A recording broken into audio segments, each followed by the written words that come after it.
इसी में आगे देखते हैं अपन जीके के प्रश्नों के बारे में। पद्मश्री कृपाल सिंह शेखावत का संबंध किससे है? तो पद्मश्री कृपाल सिंह शेखावत का संबंध ब्लू पोट्री से है, तो ये सी वाला ऑप्शन बिल्कुल राइट हो जाएगा।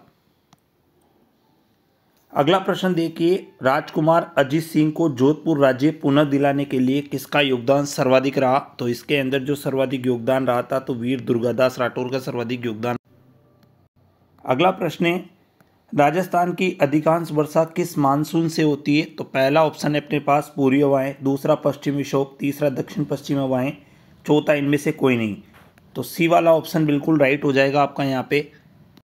अगला प्रश्न देखिए, निम्नलिखित में से कौन सा नृत्य जशनाती के अनुयायियों द्वारा किया जाता है? तो इसके अंदर जो अग्नि नृत्य है ये जशनातियों के द्वारा किया जाता है। अगला प्रश्न है, राजस्थान के निम्नलिखित में से किस शहर को होली के दौरान रम्मत का आयोजन किया जाता है? तो रम्मत का जो आयोजन किया जाता है वो बीकानेर के अंदर किया जाता है। लेकिन अगर सुपरवाइजर के पेपर से अपन बात करते हैं तो ये प्रश्न डिलीट हो चुका था, इसके बारे में भी आपको ध्यान रखना है। अगला है, राजस्थान में कृषक आंदोलन का प्रारंभ सर्वप्रथम कहाँ से हुआ? तो राजस्थान में सर्वप्रथम कृषक आंदोलन देखो बेंगू है, दूधवा खारा है, सिरोही और बिजोलिया है, तो यहाँ से बिजोलिया से इसमें हुआ था, तो यानी कि सी वाला ऑप्शन अपना बिल्कुल राइट हो जाएगा, बिजोलिया वाला। अगला प्रश्न देखिए, राजस्थान की भाषा के लिए राजस्थानी शब्द का सर्वप्रथम प्रयोग किसने किया? तो राजस्थानी सर्वप्रथम देखो कवि कुशल लाभ, सूर्यमल मिश्रण, जॉर्ज अब्राहम गिरीशन, जेम्स टोन। तो जॉर्ज अब्राहम गिरीशन इसका अंतिम उत्तर राइट होगा। 83 नंबर का प्रश्न देखिए, राजस्थान राज्य डेयरी विकास निगम की स्थापना किस वर्ष में हुई? तो ऑप्शन में आपके पास 1970 है, 1975, 1980 और 1985। तो अपना जो अंतिम उत्तर जाएगा वो 1975 राइट हो जाएगा। 84 नंबर का देखिए, संत गुणसागर वो नाममाला किस संत द्वारा रचित है? ऑप्शन में आपके पास दन्ना है, पीपा है, दादू है, मीरा है। तो अंतिम जो उत्तर राइट होगा वो दादू होगा, लेकिन ये प्रश्न भी एग्जाम में डिलीट हो चुका था, लेकिन उत्तर अपना दादू ही इसके अंदर राइट होगा। अगला प्रश्न देखिए, निम्न में से नदियों का उद्गम स्थान से सम्मिलित कीजिए। तो लूणी का नाग पहाड़, आना सागर झील अजमेर से निकलती है, यानी पहले के अंदर 3 इसमें भी आ रहा है और इसमें भी आ रहा है। बेडच नदी की बात करते हैं तो बेडच जो नदी है वो गोगुंदा की पहाड़ियों से निकलती है, यानी एक वाला, तो यानी कि इसके अंदर जो अंतिम उत्तर राइट होगा ये वाला राइट हो जाएगा। अगला देखिए 86, एकलिंग महात्म्य किस भाषा में लिखा हुआ है? तो एकलिंग महात्म्य है जो संस्कृत भाषा में लिखा हुआ है।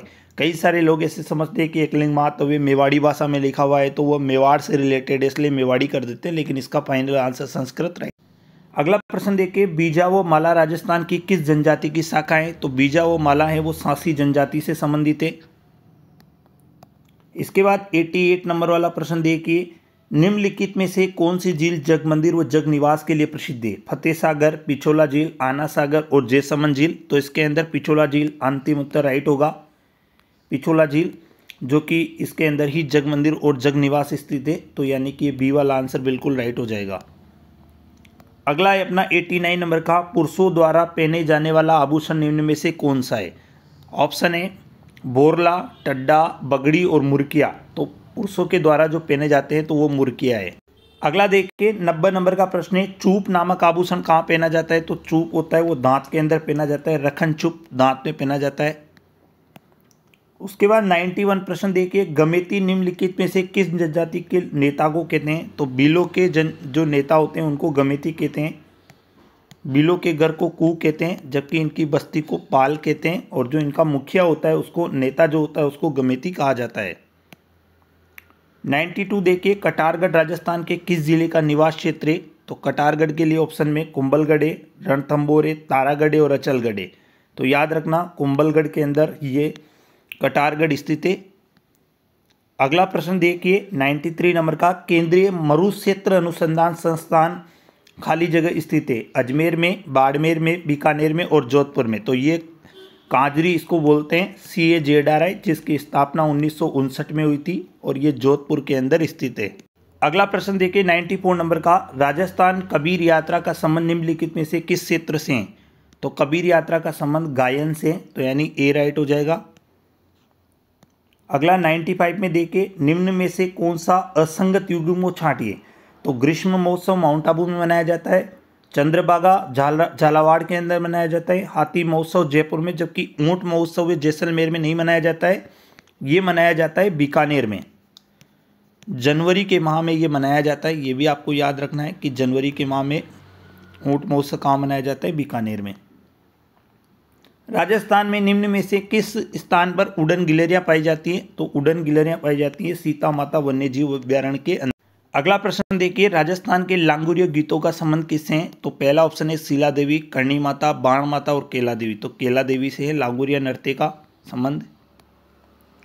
98 नंबर का प्रश्न देखिए, बाला किला राजस्थान के किस जिले में स्थित है, तो जयपुर, अलवर, अजमेर और जोधपुर। तो जो बाला किला है वो अलवर के अंदर है। तो याद रखना, एक तो बाला किला है, एक कांकवाड़ी का दुर्ग है, कांकवाड़ी का दुर्ग है। ये 2-3 दुर्ग है, जो बाला किला है, एक कांकवाड़ी का दुर्ग है। तो ये सबसे ज़्यादा एग्जाम में अगर आपसे पूछा जाए बाला किला, तो देखो नॉर्मली भानगढ़ का किला भी वहाँ पे है, और भानगढ़ के किले को भूतों का किला भी कहा जाता है। बाला किला से एक और इम्पोर्टेंट प्रश्न पूछा जाता है कि बाबर एक रात किस दुर्ग में रुका था, तो बाला दुर्ग में रुका था। 99 में देखिए, चंद्रभागा मेला राजस्थान के निम्नलिखित में से किस जिले में आयोजित होता है, तो चंद्रभागा झालरापाटन झालावाड़ में।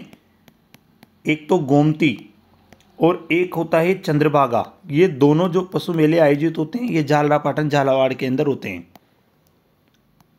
लास्ट प्रश्न देखिए, राष्ट्रीय स्तर का सरसों अनुसंधान केंद्र कहाँ स्थित है, तो राष्ट्रीय स्तर का जो सरसों अनुसंधान केंद्र है ये सेवर भरतपुर में। तो ये अपन ने पढ़े, राजस्थान के जो एग्रीकल्चर सुपरवाइजर का पेपर कराया गया था, 2018 की भर्ती थी और 19 में ये पूरा कराया गया था। तो इसके महत्वपूर्ण प्रश्न थे ये। राजस्थान जीके में 25 इंपॉर्टेंट प्रश्न पूछे गए थे, इनमें से 1-2 प्रश्न डिलीट भी हुए थे, तो सारे मैंने आपको बताए। धन्यवाद।